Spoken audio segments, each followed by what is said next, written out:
ಮಂಡ್ಯದ ರಾಜಕೀಯ ಬಹಳ ದೊಡ್ಡ ಮಟ್ಟದಲ್ಲಿ ಸದ್ದು ಮಾಡುತ್ತೆ. ಇಂಡಿಯಾ ಲೆವೆಲ್ಗೂ ಕೂಡ ಸದ್ದು ಮಾಡಿದಂಥ ನಿದರ್ಶನಗಳಿದ್ದಾವೆ. ಇದೀಗ ಮಂಡ್ಯ ಜಿಲ್ಲೆಯ ಮಳವಳ್ಳಿಯ ಹಾಲಿ ಮತ್ತು ಮಾಜಿ ಶಾಸಕರ ನಡುವಿನ ಫೈಟ್ ಸದ್ದು ಮಾಡ್ತಾ ಇದೆ. ಇಬ್ಬರು ಏಕವಚನದಲ್ಲಿ ಮಾತನಾಡಿಕೊಂಡಿದ್ದಾರೆ. ಒಬ್ಬರು ಆ ಹಾಡಿನ ಗಿರಾಕಿ ಅಂತ ಕರೆದ್ರೆ, ಹಾಡುವಂಥ ಗಿರಾಕಿ ಅಂತ ಕರೆದ್ರೆ, ಇನ್ನೊಬ್ಬರು ಸ್ಪೀಟ್ ಗಿರಾಕಿ ಅಂತ ಜರೆದಿದ್ದಾರೆ. ಶಾಸಕ ನರೇಂದ್ರ ಸ್ವಾಮಿ ಮಾಜಿ ಶಾಸಕ ಅನ್ನದಾನಿಯ ನಡುವೆ ನಡೆದಿರುವಂಥ ವಾಕ್ ಸಮರ ಇದು. ಅನ್ನದಾನಿಯನ್ನ ಹಾಡಿನ ಗಿರಾಕಿ, ಹಿನ್ನೆಲೆ ಗಾಯಕ ಅಂತ ಹೇಳಿ ನರೇಂದ್ರ ಸ್ವಾಮಿ ಮೂದಲಿಸಿದ್ರೆ, ಮೊನ್ನೆ ನಡೆದಿರುವಂಥ ಮಳವಳ್ಳಿಯ ಕಾಂಗ್ರೆಸ್ ಕಾರ್ಯಕ್ರಮದಲ್ಲಿ ಸಭೆಯಲ್ಲಿ ನರೇಂದ್ರ ಸ್ವಾಮಿ ಮಾತನಾಡಿದ್ರು. ಹಾಡಿನ ಗಿರಾಕಿ, ಹಿನ್ನೆಲೆ ಗಾಯಕ ಅಂತ ಭೂಮಿ ಲೂಟಿ ಬಗ್ಗೆ ಪ್ರಸ್ತಾಪ ಮಾಡ್ತಾ ಅಕ್ರಮಕ್ಕೆ ಗೆಸ್ಟ್ ಹೌಸ್ನಲ್ಲಿರ್ತಾ ಇದ್ದಂಥ ಹಿನ್ನೆಲೆ ಗಾಯಕ ಕಾರಣ ಅಂತ ಹೇಳಿದ್ರು. ಇದೀಗ ಮಾಜಿ ಶಾಸಕ ಅನ್ನದಾನಿ ಹೆಸರು ಹೇಳದೆ ಕುಟುಕಿದ್ರಲ್ಲ ನರೇಂದ್ರ ಸ್ವಾಮಿಗೆ ಅನ್ನದಾನಿಯು ಕುಟುಕಿದ್ದಾರೆ, ಕೆಂಡಾಮಂಡಲವಾಗಿದ್ದಾರೆ. ನಾನು ಹಾಡಾಡ್ತೀನಿ ನಿಜ, ನಾನು ಕಲೆ ಸಾಹಿತ್ಯ ಓದ್ಕೊಂಡಿದ್ದೀನಿ, ನಾನು ಕಲೆಗಾರ, ನಾನು ಹಾಡಾಡ್ತೀನಿ, ಜನರಿಗೆ ಖುಷಿ ಕೊಡ್ತೀನಿ, ನೀನೇನಪ್ಪ ಮಾಡ್ತೀಯಾ, ಬೆಂಗಳೂರಲ್ಲಿ ಕೂತ್ಕೊಂಡು ಇಸ್ಪೀಟ್ ಆಡ್ತೀಯಾ ಅಂತ ಹೇಳಿ ಕಾಲೆಳೆದಿದ್ದಾರೆ. ಇಬ್ಬರ ನಡುವಿನ ವಾಕ್ಸಮರ ಬಹಳ ಗಮನ ಸೆಳೀತಾ ಇದೆ. ಮಳವಳ್ಳಿ ಪಟ್ಟಣದ ದೊಡ್ಡ ಇತಿಹಾಸ ಏನಪ್ಪಾ ಅಂದ್ರೆ ಸರ್ಕಾರಿ ಆಸ್ತಿ ಲೂಟಿ ಹೊಡೆಯೋದು. ಮಳವಳ್ಳಿ ತಾಲೂಕಿನಲ್ಲೂ ಅಷ್ಟೇ 2,500 ಎಕರೆ ಹತ್ರ ಸರ್ಕಾರಿ ಭೂಮಿಯನ್ನ ಕಳೆದ ಅವಧಿನಲ್ಲಿ ಈ ಒಂದು ಖಾತೆ ಅಕ್ರಮ ಮತ್ತು ಅದನ್ನು ಮಾರಾಟ ಮಾಡಿಸಿದ್ರಲ್ಲ, ಇವತ್ತು ತನಿಖೆಯಲ್ಲಿ ಅದು ಪೂರ್ಣ ನಿರೂಪಣೆ ಆಗಿ ಬಂದಿದೆ. 4 ಜನ ಅಧಿಕಾರಿಗಳು ಸಸ್ಪೆಂಡ್ ಆದ್ರು, ಅದರಲ್ಲಿ 2 ತಹಶೀಲ್ದಾರ್ ಸಸ್ಪೆಂಡ್ ಆದ್ರು. ಬರೀ ನಾನು ದೂರು ಕೊಟ್ಟಿಗೆ ಯಾರನ್ನು ಮಾಡಕ್ ಸಾಧ್ಯ ಇಲ್ಲ. ಇದಕ್ಕೆ ಹಿನ್ನೆಲೆ ಗಾಯಕರು ತೊರೆಕಾಟ್ನಳ್ಳಿ ಗೆಸ್ಟ್ ಹೌಸ್ ಅಲ್ಲಿ ಯಾರು ಉಳ್ಕೊತಿದ್ರು, ಶಿಂಷಾ ಗೆಸ್ಟ್ ಹೌಸ್ ಅಲ್ಲಿ ಯಾರು ಉಳ್ಕೊತಿದ್ರು.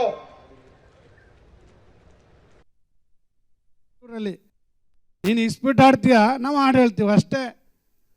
ಕೊರೋನಾದಲ್ಲಿ ಎಷ್ಟು ಜನರಿಗೆ ಹಾಡಿನ ಮುಖಾಂತರ, ಸಂಗೀತದ ಮುಖಾಂತರ ಅವ್ರಿಗೆ ಆತ್ಮಸ್ಥೈರ್ಯ ತುಂಬ ಕೆಲಸ ಮಾಡಿದೆ ನಾನು. ನೀವೇನು ಮಾಡಿದ್ರಿ? ಬಂದ್ರೇನ್ರಿ ಮಳವಳ್ಳಿಗೆ? ಎಷ್ಟು ದಿನದಲ್ಲಿ ಬಂದ್ರಿ? ಎಷ್ಟು ದಿನ ಆದಮೇಲೆ ಬಂದ್ರಿ? ಯಾವಾಗ ಬಂದ್ರಿ? ಕೊರೋನಾದಲ್ಲಿ ಜನ ಸಾಯ್ತಾ ಇದ್ರು. 8,400 ಜನ ಮಳವಳ್ಳಿಯವ್ರಿಗೆ ಕೊರೋನಾ ಅಟ್ಯಾಕ್ ಆಯಿತು. ಯಾವತ್ತು ಬಂದ್ರಿ ನೀವು? ವಿಚಾರಿಸಿದ್ರಿ ಅವ್ರನ್ನ? ಏನು ಮಾಡ್ತಿದ್ರಿ ನೀವು? 2 ವರ್ಷ ಬೆಂಗಳೂರಿನಲ್ಲೇ ಇಸ್ಪೀಟ್ ಆಡ್ಕೊಂಡು ಕಾಲ ಕಳೆದ ನೀವು. ಇಸ್ಪೀಟ್ ಆಡೋ ಗಿರಾಕಿ ನೀನು. ನಾನು ಮತ್ತಷ್ಟು ಮಾಹಿತಿ ನಮ್ಮ ಪ್ರತಿನಿಧಿ ಶಶಿಕುಮಾರ್ ನೀಡ್ತಾರೆ. ಶಶಿಕುಮಾರ್, ಗಮನಿಸ್ತಾ ಇದ್ದೀವಿ, ಒಂದು ಕಡೆ ಹಾಡಿನ ಗಿರಾಕಿ, ಮತ್ತೊಂದು ಕಡೆ ಇಸ್ಪೀಟ್ ಗಿರಾಕಿ ಅಂತ ಹೇಳಿ ಪರಸ್ಪರ ಇಬ್ಬರು ಕೂಡ ಏಕವಚನದಲ್ಲಿ ನಿಂದಿಸಿಕೊಂಡಿದ್ದಾರೆ, ಮಾತಾಡಿಕೊಂಡಿದ್ದಾರೆ. ಈ 2,500 ಎಕರೆ ಪ್ರದೇಶದ ಮಾರಾಟದ ಕಥೆ ಏನು? ಇಲ್ಲಿ ವಿಷಯ ಇದೆ, ಬಟ್ ಆ ವಿಷಯದ ಜೊತೆಗೆ ಏಕವಚನದ ಮಾತುಕತೆಗಳು ಕೂಡ ಇದ್ದಾವೆ. ಆ ವಿಷಯಕ್ಕೆ ಬರೋದಾದರೆ ಶಶಿಕುಮಾರ್.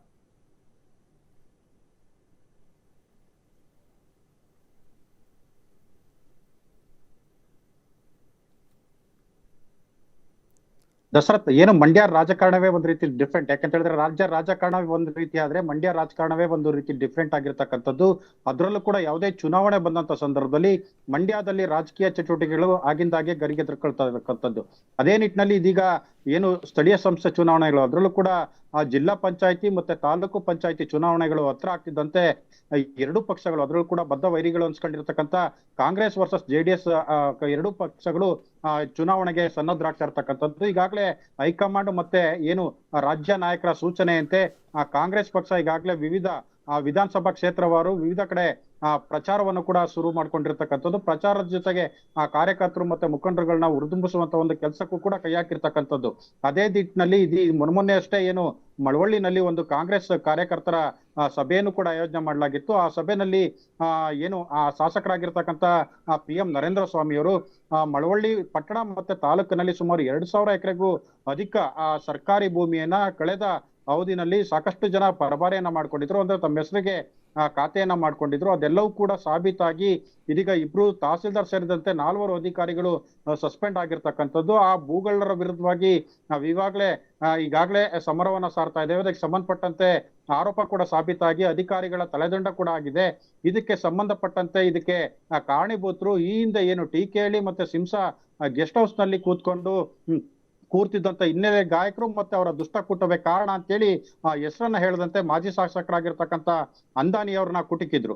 ಅದಕ್ಕೆ ಕೆಂಡಮಂಡಲರಾಗಿರ್ತಕ್ಕಂಥ ಏನು ಅಂದಾನಿ ಅವರು ಶಾಸಕ PM ನರೇಂದ್ರ ಸ್ವಾಮಿ ಅವರ ವಿರುದ್ಧವಾಗಿ ಹರಿಯಾಗಿರ್ತಕ್ಕಂಥದ್ದು. ಸುದ್ದಿಗೋಷ್ಠಿಯನ್ನು ನಡೆಸಿರ್ತಕ್ಕಂಥ ಅಂದಾನಿ ಅವರು ನರೇಂದ್ರ ಸ್ವಾಮಿ ಅವರ ವಿರುದ್ಧವೂ ಕೂಡ ವಾಚಾಮಗೋಚರವಾಗಿ ಏನು ತಮ್ಮ ಹೇಳಿಕೆಯನ್ನ ವಿರೋಧವನ್ನ ವ್ಯಕ್ತಪಡಿಸಿರ್ತಕ್ಕಂಥ ಆಕ್ರೋಶವನ್ನು ಕೂಡ ವ್ಯಕ್ತಪಡಿಸಿರ್ತಕ್ಕಂಥದ್ದು. ಯಾಕಂತ ಹೇಳಿದ್ರೆ ಈ ಒಂದು ಭೂ ಅಕ್ರಮಕ್ಕೆ ಸಂಬಂಧಪಟ್ಟಂತೆ ಮೊದಲು ಹೋರಾಟ ಮಾಡಿದವನು, ದನಿ ಎತ್ತದವನು ನಾನು. ಇದಕ್ಕೆ ಸಂಬಂಧಪಟ್ಟಂತೆ ಲೋಕಾಯುಕ್ತಕ್ಕೆ ಮತ್ತೆ ಸಂಬಂಧಪಟ್ಟ ACDC ಅವ್ರಿಗೆ ಮೊದಲು ದೂರು ಕೊಟ್ಟಿದ್ದೆ ನಾನು. ಅದಕ್ಕೆ ಸಂಬಂಧಪಟ್ಟಂತೆ ಏನು ಮಳವಳ್ಳಿ ಪಟ್ಟಣದಲ್ಲಿರ್ತಕ್ಕಂಥ ಏನು ಮಿನಿ ವಿಧಾನಸೌಧದ ಎದುರುಗಡೆ ಆ ಕಾರ್ಯಕರ್ತರ ಜೊತೆ ನಾನು ಹೋರಾಟವನ್ನು ಕೂಡ ಮಾಡಿದ್ದೇನೆ. ಅದಕ್ಕೆ ಸಂಬಂಧಪಟ್ಟ ದಾಖಲೆಗಳು ಕೂಡ ನನ್ನ ಹತ್ರ ಇದೆ. ಹೌದಪ್ಪ, ನಾನು ಹಾಡಿನ ಗಿರಾಕಿನೇ. ನಾನು ಹಾಡು ಹೇಳುವ ಮುಖಾಂತರವಾಗಿ ಜನರನ್ನ ರಂಜಿಸ್ತೇನೆ. ಆ ಮುಖಾಂತರವಾಗಿ ನಾನು PhD ಅನ್ನು ಕೂಡ ಪಡ್ಕೊಂಡಿದ್ದೇನೆ.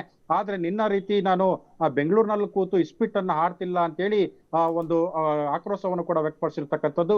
ಇವರಿಬ್ಬರ ವಾಕ್ಸಮರ ಯಾವ ರೀತಿ ಇದೆ ಅಂತ ಹೇಳಿದ್ರೆ, ಒಬ್ಬ ಏನು ಹಾಲಿ ಶಾಸಕರು ಮಾಜಿ ಶಾಸಕರನ್ನ ಹಾಡಿನ ಗಿರಾಕಿ ಅಂತ ಹೇಳಿದ್ರೆ, ಹಾಲಿ ಶಾಸಕರು ಮಾಜಿ ಶಾಸಕರನ್ನ ಇಸ್ಪಿಟ್ ಗಿರಾಕಿ ಅಂತೇಳಿ ಈ ರೀತಿಯ ಒಂದು ಪರಸ್ಪರ ಟೀಕೆಗಳನ್ನ ಮಾಡಿಕೊಂಡು ಆಕ್ರೋಶಭರಿತವಾಗಿ ಮಾತನಾಡ್ತಾ ಇರತಕ್ಕಂಥದ್ದು. ಈ ಒಂದು ಪ್ರಕರಣಕ್ಕೆ ಸಂಬಂಧಪಟ್ಟಂತೆ ಏನು ಮಳವಳ್ಳಿ ಪಟ್ಟಣ ಇರ್ಬೋದು, ಮಳವಳ್ಳಿ ತಾಲೂಕಿನ ವಿವಿಧ ಭಾಗಗಳಲ್ಲಿರತಕ್ಕಂಥ ಸರ್ಕಾರಿ ಭೂಮಿಗಳಿರ್ಬೋದು, ಫಾರೆಸ್ಟ್ ಲ್ಯಾಂಡ್ಗಳಿರ್ಬೋದು, ಹೀಗೆ ಸಾಕಷ್ಟು ಒಂದು ಸುಮಾರು ಸಾವಿರಾರು ಎಕರೆ ಭೂಮಿಯನ್ನ ವಿವಿಧ ಬಂಡವಾಳಶಾಹಿಗಳು ಅದರ ತಮ್ಮ ಹೆಸರಿಗೆ ಖಾತೆಯನ್ನ ಮಾಡ್ಕೊಂಡಿರ್ತಕ್ಕಂಥದ್ದು. ಈ ಪ್ರಕರಣವನ್ನ ಗಂಭೀರವಾಗಿ ಪರಿಗಣಿಸಿರ್ತಕ್ಕಂಥ ಜಿಲ್ಲಾಡಳಿತ ಮತ್ತು ಸರ್ಕಾರ ಆ ಪ್ರಕರಣದಲ್ಲಿ ಭಾಗಿಯಾಗಿರ್ತಕ್ಕಂಥ ಅಧಿಕಾರಿಗಳಿರ್ಬೋದು ಮತ್ತೆ ಭೂಗಳ್ಳರ ವಿರುದ್ಧವಾಗಿ ಸಮರವನ್ನು ಕೂಡ ಸಾರ್ತಾ ಇರ್ತಕ್ಕಂಥದ್ದು, ಅವರಿಗೆ ತಕ್ಕ ಶಾಸ್ತಿಯನ್ನು ಕೂಡ ಮಾಡ್ತಿರ್ತಕ್ಕಂಥದ್ದು.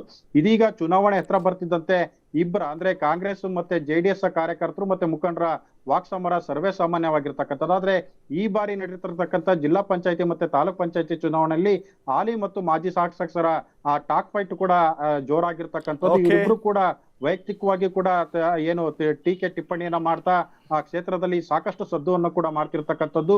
ಇವರಿಬ್ಬರ ಆಕ್ರೋಶ ಮತ್ತು ಏನು ಆರೋಪ ಪ್ರತ್ಯಾರೋಪಗಳು ಮತ್ತಷ್ಟು ಹೆಚ್ಚಳ ಆಗುವಂತ ಸಾಧ್ಯತೆ ಕೂಡ ಇರ್ತಕ್ಕಂಥದ್ದು. ಈಗಾಗಲೇ ಇವ್ರು ಥ್ಯಾಂಕ್ ಯು ಶಶಿಕುಮಾರ್.